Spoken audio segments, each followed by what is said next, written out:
and the well-being of others, because everyone's mental health matters. Our guest in the last show, Papi Jaman, OBE, an internationally respected mental health advocate, national policy advisor, and social entrepreneur, shared her work creating a culture of mental health and building a global community, influencing change and stigma. You can listen back to this on Ramadan Radio's YouTube channel, alongside finding further mental health information on my Twitter feed at Atiya Ali 3. We won't be taking live calls within the show today. However, we welcome your comments via the WhatsApp messaging number on 07440 420 432. We have two guests joining us on the show today. Shanaz, a mental health nurse trainee, who has kindly agreed to share sensitive information about her experiences of surviving domestic violence and abuse and the impact on families. Our second guest, Rahmanara, who we will introduce later, will be sharing information about her research on domestic violence and abuse in UK Muslim populations and information about her book. We look forward to speaking with Rahmanara in a short while. Firstly, I would like to welcome Shanaz to the Mental Health and Emotional Wellbeing show. Thank you for joining me today, Shanaz. As we have shared in your introduction, you are a survivor of domestic violence and abuse. Thank you again for agreeing to share what you feel comfortable to share with us today. Hello, Shanaz. Assalamu alaikum. Hello. Thank you for joining us, Shanaz, today. It's a pleasure. Thank you. Good evening to all. Just like to share my story as a survivor, not as a victim, because I have survived and I have come a long way. My main domestic abuse was about controlling. I was being controlled all the way through for 22 years. When it was first happening, I was very naive. I didn't even know what the word domestic abuse was until my eldest child, she went into do her A-levels, and then I decided to do a bit of voluntary work.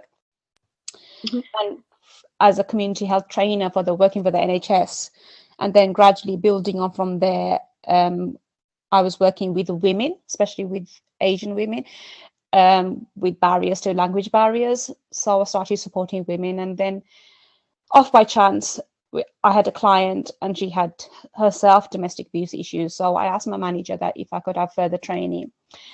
It's when I sat in my training, the training was from the police and the city council members. And they said there was around about 20 health trainers in that room at that time, and they advised us that this is a very, very sensitive topic. So if anyone wishes to leave the room now. I held on to my breath and I said to myself, if I leave the room, my colleagues will know that I'm being abused. So I actually stayed in that room for 2 hours, sat in the training, ticked every single box in my head what was happening to me. That was an eye-opener, thinking, oh, is this what domestic abuse is?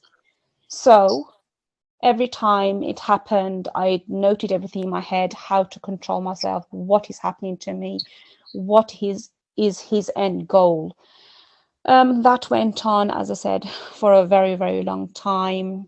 I was controlled, but there was financial control. There was no contact with family members. I didn't see my parents or my siblings for 5 years. I had no face-to-face contact, no telephone contact, nothing. And that was very, very disturbing for me, because at that time I had my son and I needed my mum. But I wasn't allowed, and they weren't allowed either to come and see me. That was a very, very difficult period. I suffered with perinatal and postnatal depression, mild symptoms. Of course, he wasn't aware of that because I was covering everything up. The health visitor used to come and say, how are you? Everything fine? And you say yes, with a smile on my face, saying yes, everything was fine. As soon as she walked out the door, I thought, if only I could really tell you what's happening to me. I was very, very scared, very scared to talk to any health professionals, what's happening to me, in the fear that my child will be taken away from me. After that, it came that his parents wanted to meet me and the children. At that time, I only had 2 children. So I agreed. I said, yes, I'll go. And that was only for 4 weeks, he said. I said, yes, 4 weeks is nothing. Instead of 4 weeks, I actually stayed 10 months in Pakistan. I had no money on me. Everything I had to, whatever, if I needed anything, I had to ask. And that asking came with a lot of hesitance. Should I ask today? Should I ask tomorrow? Should I ask? Should I not ask? It was really, really getting tough for me. To the point that I actually planned my escape from my in-laws to my uncle's house with my children. They said that we're sorry, what's happened? You come back and we'll let you go back home. I refused. I said, no, if I'm going to go back home to my parents' home, I will go from my uncle's house. And that is what happened. I came back. He came running after. He said, I'm sorry, what's happened? It wasn't in my control, blah, blah, blah. He said, all right, let's put things to one side and let's start all over again. And being a kind-hearted and forgiving person, I said, all right, okay, let's give it another try. Not knowing he had other plans, and he started again, the controlling, the abusing. At one point, it was really bad that he actually dragged me down the stairs when all 3 of my children were standing on top of the stairs and they watched everything happen.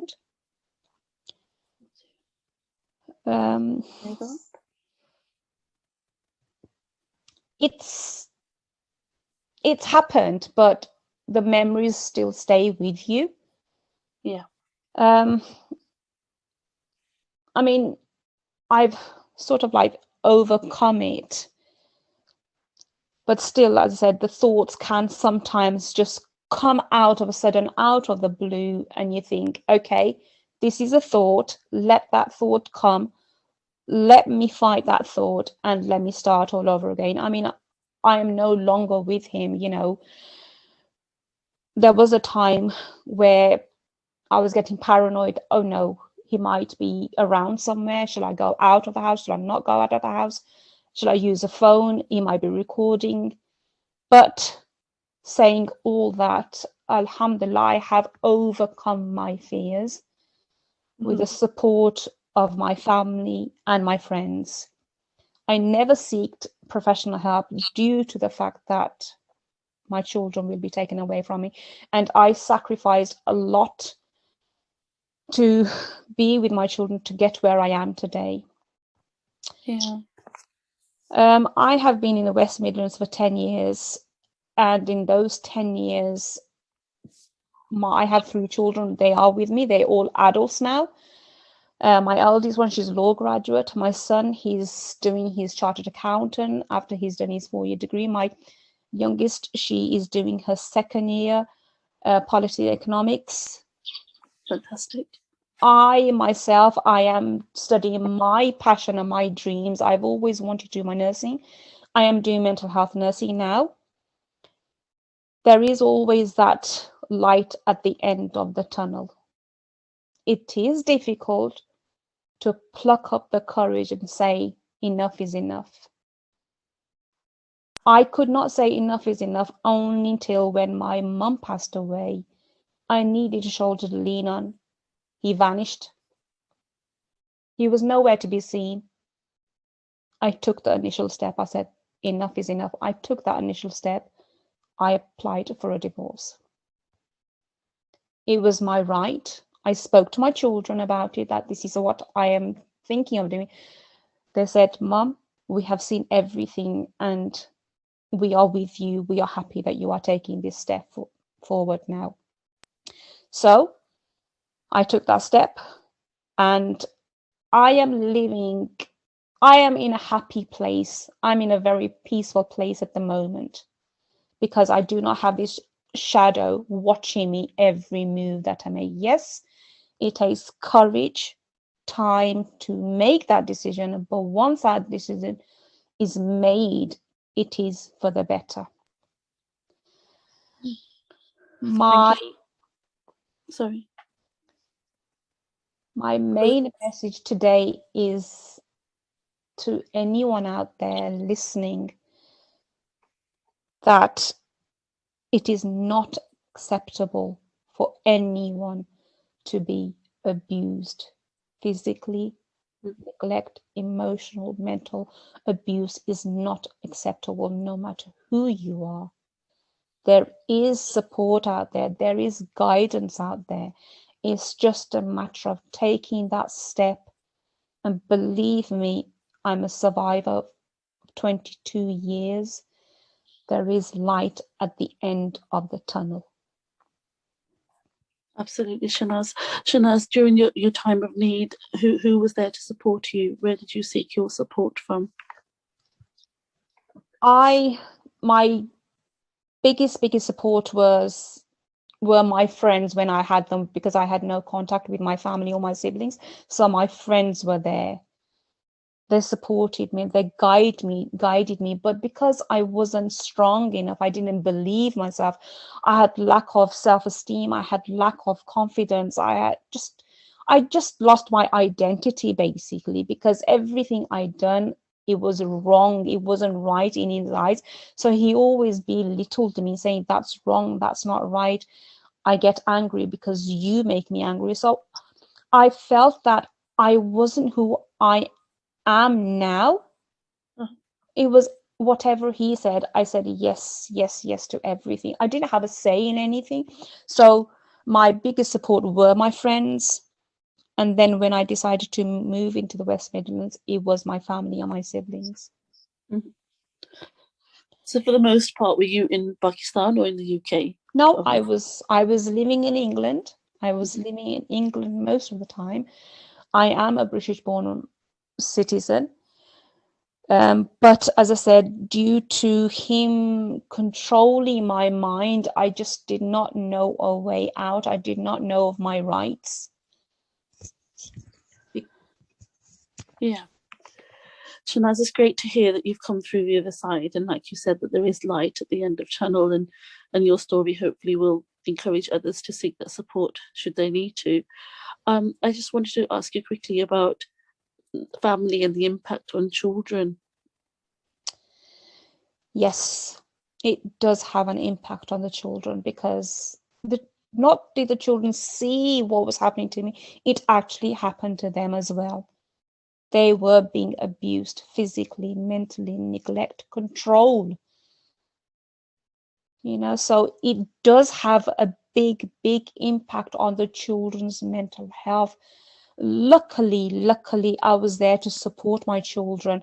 My Mm-hmm. children have come out very strong. They've said to themselves, that life was then, let's put that to one side. This life is now. But I am sure deep down inside, they must have, on a very quiet day, some flashbacks, or the thoughts might come into their heads. But it does have a big impact on children's mental health, and it's very important to seek help at a very early stage. Absolutely. And again, you're saying there that seeking support at an early stage will be is really helpful and beneficial in terms of. Would you like to share why you think that's it better to seek support earlier? In terms of children to rebuild their lives, not to suffer for that long, not be traumatized, because this is a trauma. If a child suffers through that, for a very long period, how are they able to move on with their lives? How are these children able to trust others? How are they able to go and speak to someone, have the courage to speak to someone, saying that I need some help in this, or I need some support, I need some guidance in this? It sounds like you've done a fantastic job in bringing your children out of that situation, and in the here and now you're moving forward in terms of your career, education, and as a family. What brought you into mental health nursing? Due to lived experience, I have to say, especially due to perinatal and postnatal, having mild symptoms and having that fear that my child will be taken away from me. But coming into mental health nursing, I've learned a lot that there is support available for the mother and baby. You know, there are mother and baby units where the child is with the mother. So the fear of, no, if I speak up, my child will be taken away. No, that will not happen. That will not be the case. So we need to, you know, have more education, more awareness, more workshops out in the communities, that anyone who is suffering with either perinatal or postnatal or even domestic abuse is, please open up and seek guidance and seek help and support. Speak to the ones who have that lived experience. Yeah. And Shanaz, I remember prior to the show today, you've had some conversations around wanting to be one of those people who can support others in coming through domestic violence and abuse, and I look forward to talking to you about that a little later. Also, Shanaz, we have Rahmanara with us today, who might be able to kind of dispel some of the myths that you've mentioned today. So, Shanaz, thank you for sharing your story. Do stay with us. You might have some questions a little later on in the show. Thank you for having me. Thank you. We will now move on to Rahmanara. Our guest Rahmanara has a master's in psychology and has previously worked with survivors of domestic violence and abuse. She's currently completing her PhD at Brunel University London, where she has been awarded the ESRC funding to research wider issues relating to domestic violence and abuse within the UK Muslim population. She is the author of Kawamoon, I want to say, I hope that I've pronounced that correctly. She's the author of Kawamoon, Protectors and Maintainers and Road to Recovery, both published by Taha Publishers.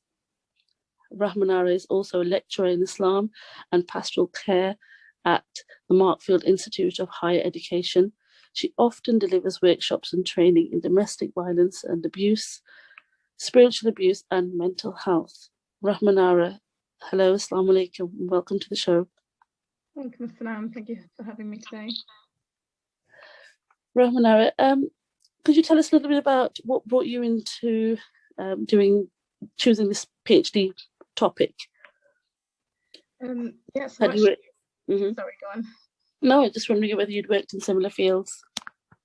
Yes, so actually, just going on what your previous question was saying, it was experiences like that that actually motivated me to continue working in this area. So previously, I used to work in a counselling capacity with Muslim female survivors of domestic violence and abuse. And I was doing both one-to-one therapeutic work as well as group work. And it was from that I basically went on to develop a faith-informed recovery program, which is now available as a book companion to the program, which you've just mentioned. And yeah, so it kind of, one thing kind of led onto another. I went back to university to retrain, and then was introduced to the idea of doing a PhD, and it just feels like this is the path that Allah guided me down, really. And you say retrain, were you retraining in psychology or? Yeah, so I just wanted to upskill myself a bit more. I knew this was the area I wanted to work in. So I went back to do my master's in psychology. And then it seemed a lot of the times I was asking myself, how can I make an impact in this area? How can I help people's lives in a positive way? And it felt like actually going to the source of the problem and exploring the problem itself and understanding it better was the way to do it for me, really. Right, so this experience led you to choosing the topic of interest you're mentioning there. Did you kind of seek any community advice around the topic before you decided that this was the topic you were going to kind of follow through? So really, it was more the women that I'd already worked with, and absolutely amazing women, like you've seen from what Sister Shanaz was saying. She, so brave of her to come on and share her experiences, and I can tell that it's still quite challenging for her. And it's amazing women like that who I've worked with, and it was that drive, knowing that actually, if I can facilitate a voice for anyone who's suffered in that way, then it almost became like a bit of a responsibility. And when I looked around in the community, I found that actually people weren't talking about it enough. So again, that was a bit of a motivator, that actually we need to be talking about this issue. And if there's a role I can play in that, then inshallah, that's what I'm going to try and do. Yeah. You say people weren't talking about it in the community. Was it when you spoke about of the subject, or was it just generally there was a lack of talk around the topic? Yes, just generally people, so this was probably going back in 2012, 2013 time when I first started sort of doing more work in this area. And generally at a community level, these discussions were very rare. There's a bit more discussion going on now, but there's still a lot of work to be done. But at a community level, you couldn't really speak about it that openly. It wasn't being addressed in like mosque platforms, for example. Imams didn't know much about it. Even now, there's still, like I said, there's still a lot of work that needs doing, but people are a bit more open to talking about it. Uh-huh. So we're kind of talking eight years later, and things are changing, you feel? And I suppose you'll tell us more about that a little later. Gradually, it is small steps, but I think every step definitely counts. Okay. So in terms of speaking to communities about kind of the idea of the PhD, how did you come about doing that? How was the topic of interest then sold to find that funding? And I'm sorry, I mentioned the acronym earlier, but I don't know what it stands for, which is ESRC funding. Yeah, ESRC funding, yeah, that's right. So I'm actually on a specific programme at Brunel University, London, where they've got a partnership between the Open University, Brunel University and Oxford University. And so they make sure that they have a collaborative kind of approach to how they train their doctoral researchers. So alhamdulillah, I was fortunate to apply for that and actually secure a place on that. And when I started my research, what I found was that actually people were really keen to talk about this issue. So in terms of, I won't go into the technical details of my studies, but one of my studies involved speaking to survivors, and I interviewed 10 survivors, and they really wanted that platform where they could have their voices heard. One of my other studies was with professionals who had worked with either survivors or those who perpetrated abuse. And again, they were Muslim as well. They were from the Muslim community, apart from one individual, but he'd had like over 20 years experience working with the Muslim community.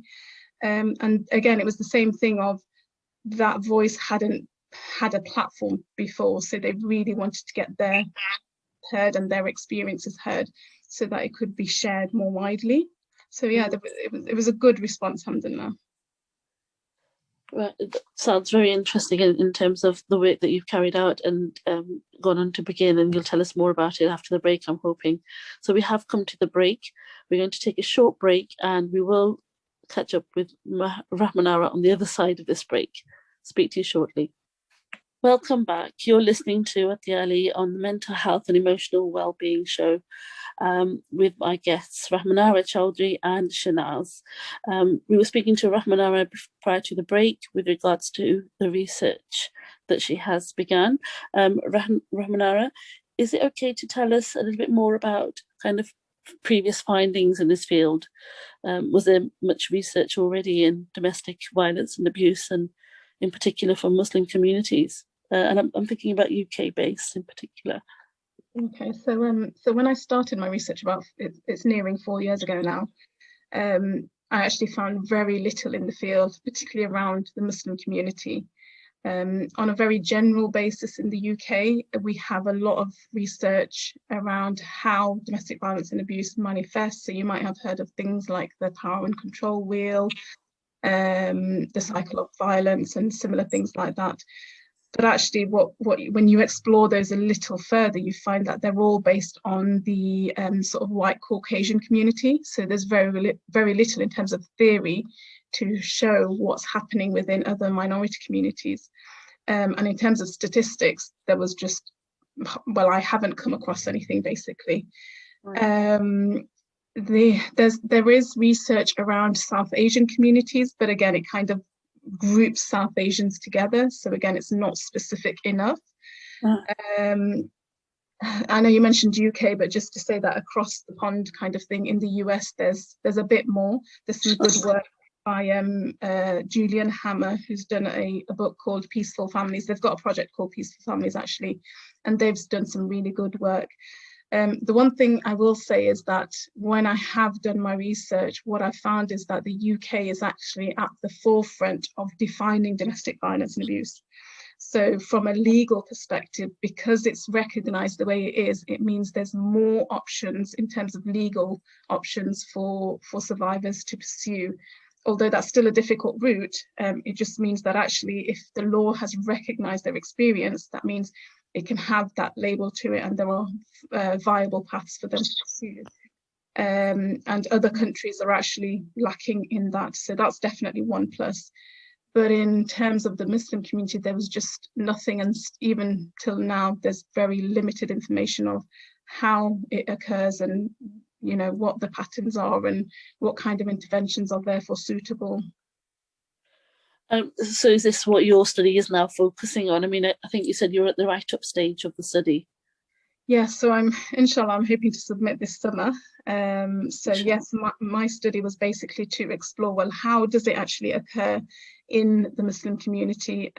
What are the patterns? What are the trends? Is it the same as the white Caucasian population and other groups, or are there differences? So that's what I was trying to basically identify. Okay.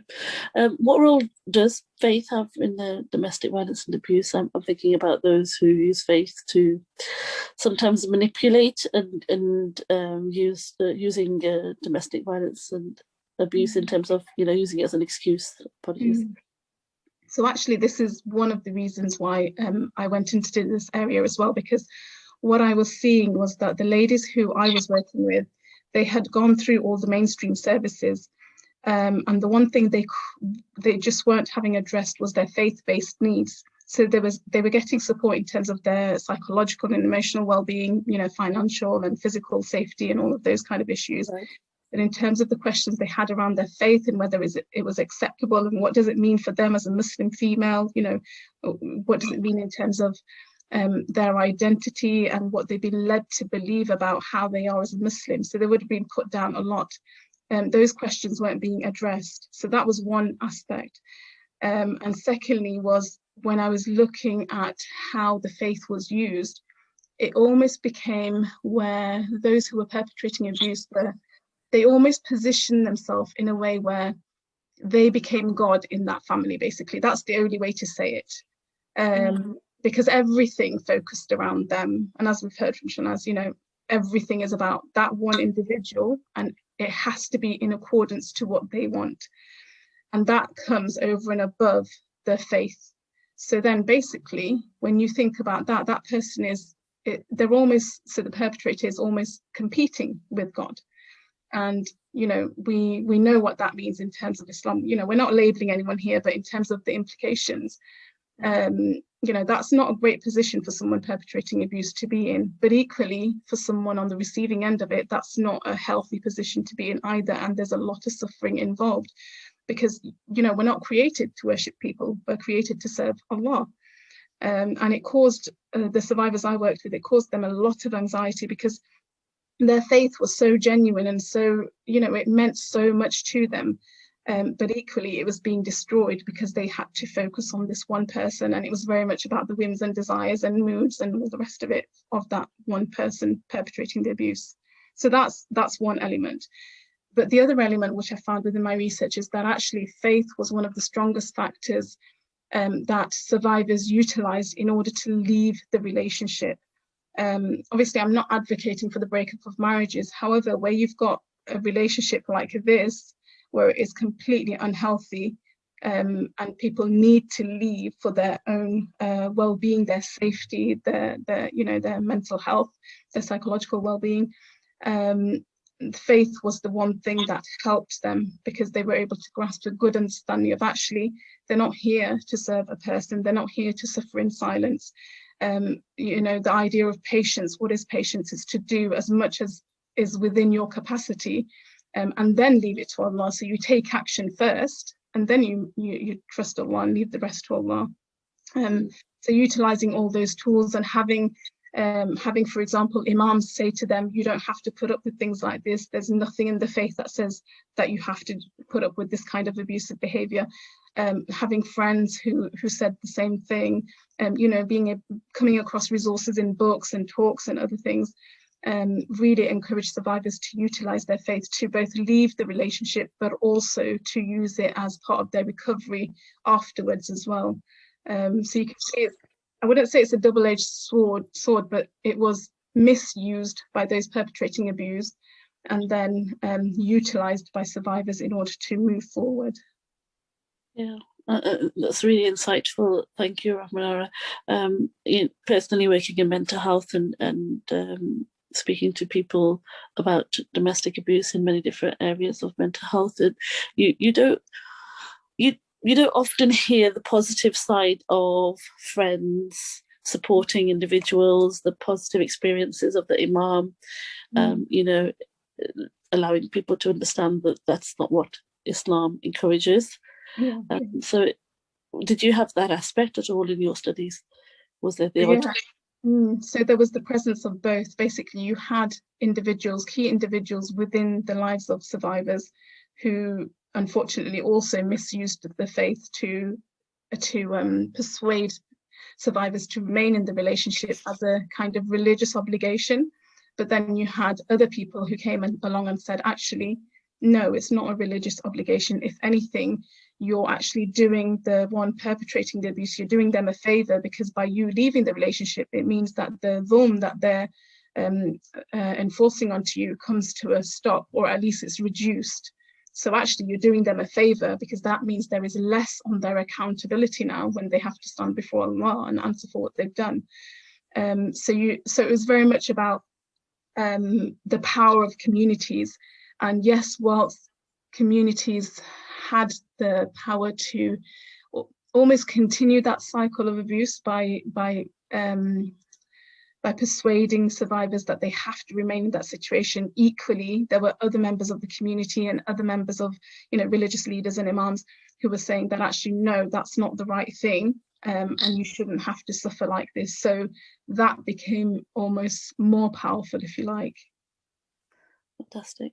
Ramana, you shared earlier that there weren't many figures around UK Muslim population and those who are affected by domestic violence and abuse. Would you say your study is able to kind of add to that then? So my study has been more qualitative in that I've been speaking to people and finding out about experiences. It's not really measured in terms of numbers and statistics. Okay. I think since within the last 4 years, there has been I've seen more surveys going around, but I don't think there's anything from a kind of national perspective measuring this, but also to just to draw your attention to that actually nationally across all communities, we don't know the true picture, because as Shanaz was saying, it takes a very long time for people to be able to reach out for that support. So there are people suffering as we speak, and it may be years before they actually reach out for help. So we will never have a true accurate picture, both across the wider community and also within the Muslim community. And if you think about how the Muslim community operates, there's a lot more layers of barriers they have to cross before they can reach that support and that help. Which is rather unfortunate, is it not? And I'm wondering whether your research kind of contributes to removing some of those barriers, or informing of how they could be removed, or is there anything along those lines? Okay, so before we talk about that, I'm just wondering, what did your findings suggest in terms of the mental health impact of domestic violence and abuse on adults, for adults and for children? So just both in terms of my research and across the board, it's very clear cut that there's both short-term and long-term negative impacts on mental health and well-being. In terms of what you were discussing previously about children, even if children don't witness anything, they are still in that environment. So they pick up the mood in the house. They understand that something's wrong.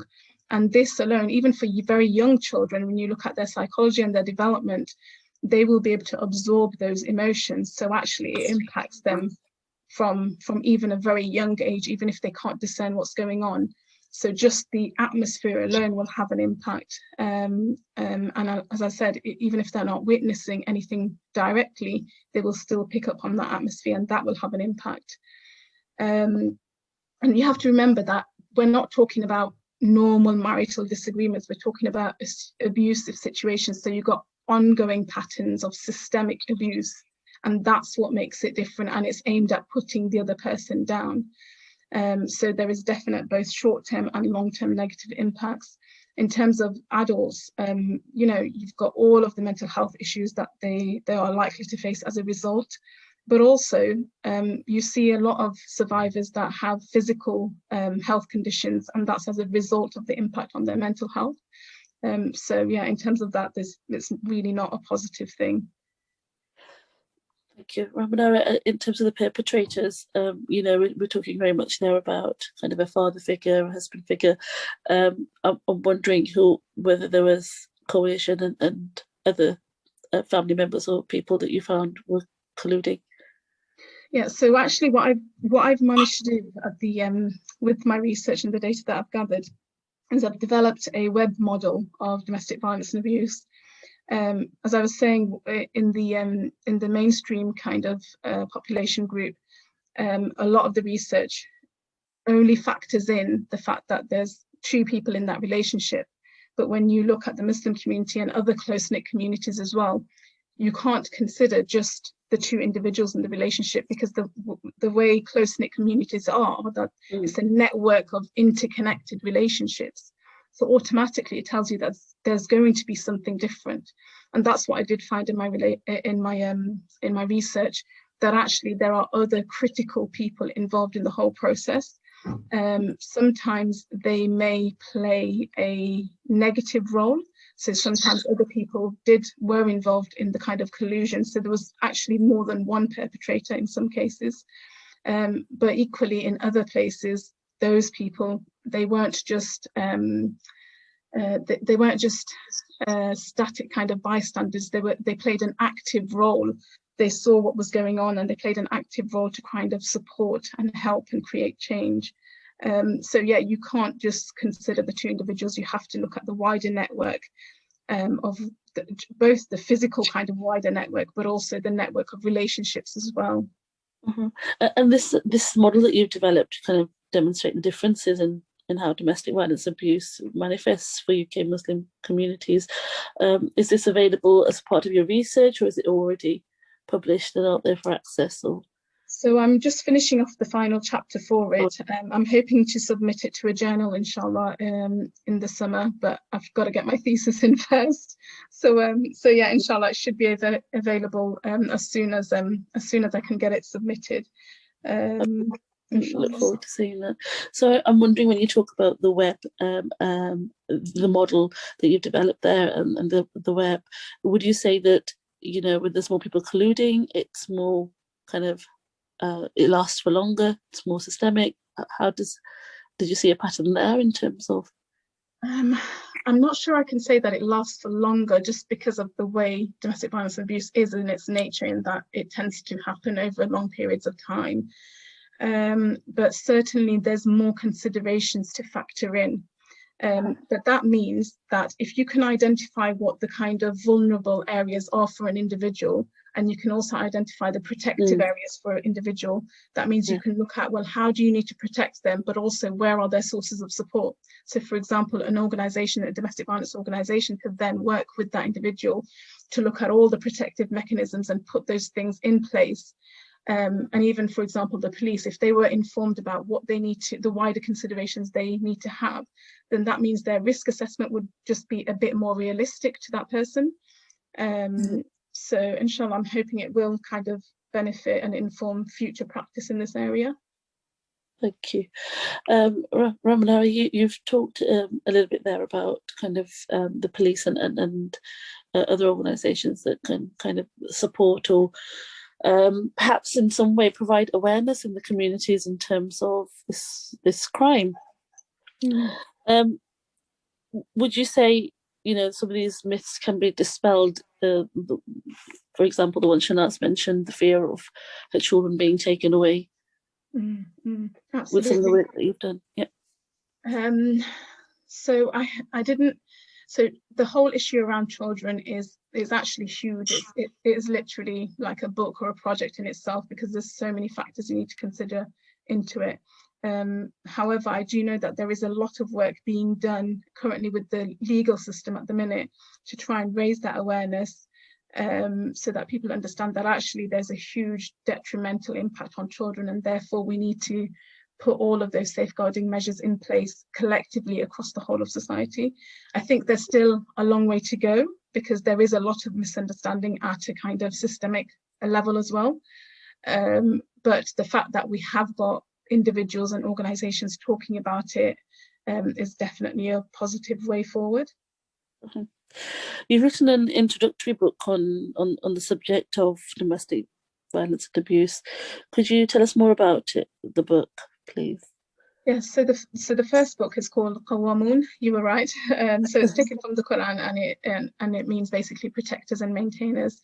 So what I wanted to do in that book was basically to write something that was targeted at all sections of the Muslim community, but also individuals, professionals who work with members from the Muslim community, to give them that insight of what kind of goes on, what are the misconceptions, how can they understand this better, and a bit of support for survivors as well within that. So yeah, it's just really introducing the topic, but equally, I mean, when I've written it, it seems quite basic, but then when I've spoken to people who have read it and who don't have an understanding in the area, it really does, well, I hope it does give them a level of awareness that they didn't have before, inshallah.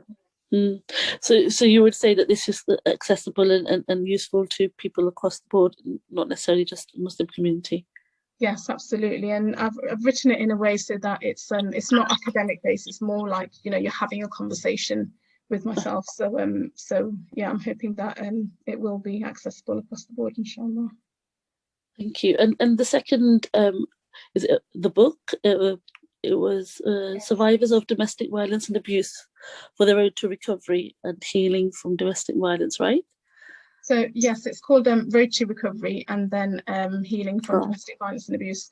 So this one was written after I delivered. So if you remember at the beginning, I mentioned about the faith-informed recovery program that I developed and ran.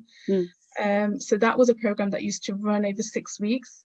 And then at the end of that program, so I've delivered it with various groups, actually in the West Midlands and also in London.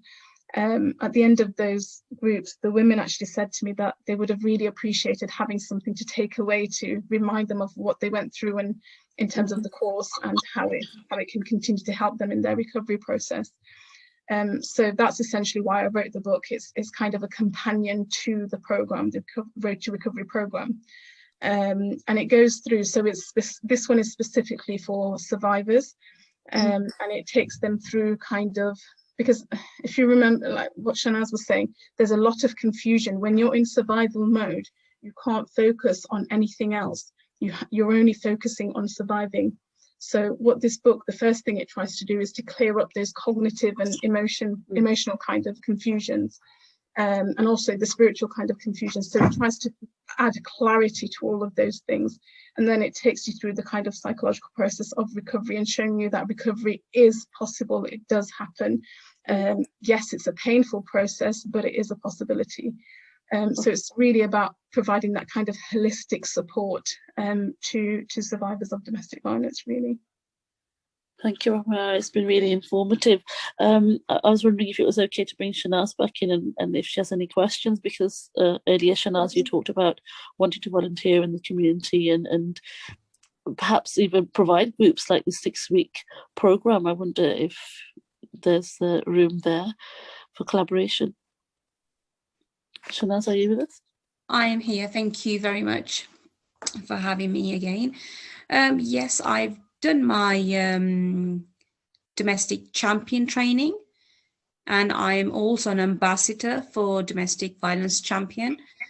So, you know, I just wanted to set some like workshops out in the West Midlands and get the message across to women, young females, anyone who is suffering in silence.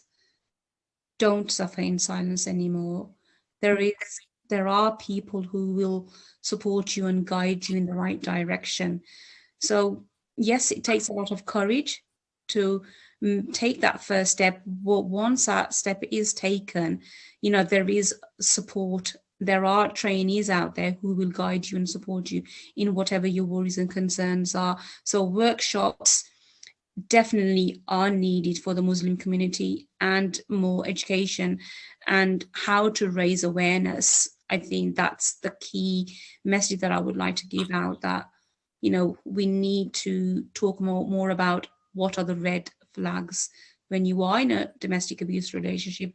What are the red flags? How can you notice these red flags? And then you have to decide, okay, there's so many red flags and I need to take that step further. Thank you, Shanaz. Rahmanara, there you mentioned the 6-week program. Is it, I mean, can anybody provide that program? Do they have to have a certain level of training, or is it something that you yourself carry out? Is it a toolkit for others to use? So at the minute, it's only been something that I've, because obviously I developed it myself, so it's only something that I've run and delivered. I'm hoping to revisit it and try and produce it as a toolkit so that it can be rolled out to other individuals who want to then run it in their areas. I've just not had the capacity at the minute, but that is on my list to do, inshallah. And I hope to extend it to probably an 8-week program as well, or 8 to 10 week program, because there really is the need. Absolutely, it sounds like a plan. Rahmanara, I'm wondering, you talk about Muslim communities, and it's perhaps something I should have asked earlier, but was it Muslim population across the board? Did you have people from many different cultures? And was it based on women, and did you find it was women participants that voluntarily took part, or? So when I did the study with the survivors, I opened it up to anyone who was normally resident here in the UK, any Muslim adult female. And so it was completely open for anyone to come and take part. In the end, I ended up with 9 ladies who were from a South Asian origin and 1 Irish lady. She was a revert. I had 2 reverts, in fact. So yeah, that's just the demographics from the survivors. With the professionals, I had 4 males, I have to remember this right, 4 males and 5 females, but they came from lots of different ethnic backgrounds. You know, there was a lot of mixed backgrounds, but that was a wide range. So the communities that they worked with was actually representative across the board. And the fact that I was getting similar kind of messages, I think that was quite significant in that. So I'm hoping that although there was a bit of a stronger tendency towards the South Asian community from the survivor studies, I think it's balanced out from my second study with the professionals, where I had a lot more representation to hopefully apply more broadly, inshallah. Thank you, Ramana. I'm also wondering if you have any information on any helplines or support that people could access.